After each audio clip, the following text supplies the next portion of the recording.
جہنم کی لرزہ خیز کہانی، جبریل کی زبانی۔ خدا کی قسم، جہنم کا عذاب کسی سے بھی نہ سہا جائے گا۔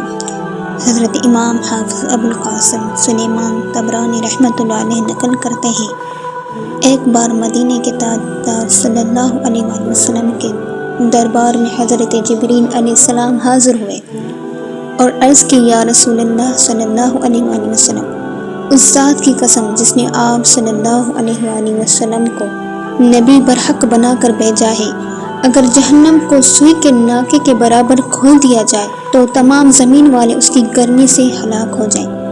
اگر اہل جہنم کا ایک کپڑا زمین و آسمان کے درمیان لٹکا دیا جائے تو تمام اہل زمین موت کے گھاٹ اتر جائیں۔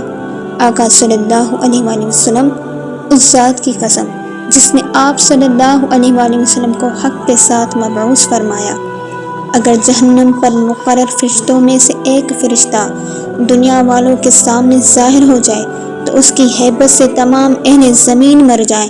سرکار صلی اللہ علیہ وآلہ وسلم، اس ذات ولا کی قسم جس نے آپ صلی اللہ علیہ وآلہ وسلم کو رسول برحق بنا کر بھیجا ہے، جہنم کی زنجیروں کا ایک حلقہ جس کا ذکر قرآن کریم میں فرمایا گیا ہے، اگر اس سے دنیا کے پہاڑوں پر رکھ دیا جائے تو وہ ریزہ ریزہ ہو جائے اور تحت الثری یعنی ساتویں زمین کے نیچے جا پہنچے۔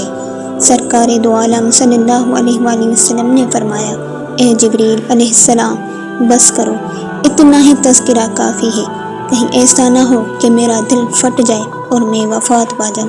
پیارے آقا صلی اللہ علیہ وآلہ وسلم نے جبریل امین علیہ السلام کو ملاحظہ فرمایا کہ رو رہے ہیں۔ فرمایا، اے جبریل علیہ السلام، تم کیوں رو رہے ہو؟ بارگاہ خداوندی میں آپ کو تو ایک خاص مقام حاصل ہے۔ عرض کی، یا رسول اللہ صلی اللہ علیہ وآلہ وسلم، میں کیوں نہ روں؟ کہیں ایسا نہ ہو کہ علم الہی میں موجود حال کے بجائے میرا کوئی اور حال ہو، کہیں ابلیس کی طرح مجھے بھی امتحان میں نہ ڈالا جائے، کہیں ہاروت و ماروت کی طرح مجھے بھی آزمائش میں مبتلا نہ کر دیا جائے۔ راوی بتاتے ہیں، رسول اللہ صلی اللہ علیہ وآلہ وسلم بھی رونے لگے، حضرت جبریل علیہ السلام بھی رو رہے تھے، دونوں حضرات رو رہے ہیں۔ آخر کار آواز آئی، اے جبریل علیہ السلام، اے محمد صلی اللہ علیہ وآلہ وسلم، اللہ پاک نے آپ دونوں کو اپنی نافرمانی سے محفوظ کر لیا ہے۔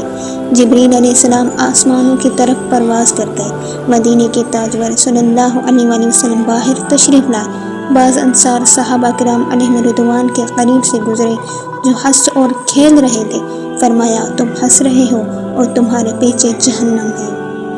اگر تم وہ باتیں جانتے میں جانتا ہوں تو تم تھوڑا ہنستے اور زیادہ روتے، اور تم کھانا پینا چھوڑ دیتے اور پہاڑوں کی طرف نکل جاتے اور خوب مشقتیں برداشت کر کے عبادت الہی بجا لاتے۔ آواز آئی، اے محمد صلی اللہ علیہ وآلہ وسلم، میرے بندوں کو مایوس مت کیجیے، میں نے آپ کو خوشخبری دینے والا بنا کر بھیجا ہے اور تنگی کرنے والا بنا کر نہیں بھیجا۔ بس رسول اللہ صلی اللہ علیہ وآلہ وسلم نے فرمایا، راہ راستے پر گامزن رہو، یعنی سیدھی راستے پر چلو اور میانہ روی اختیار کرو۔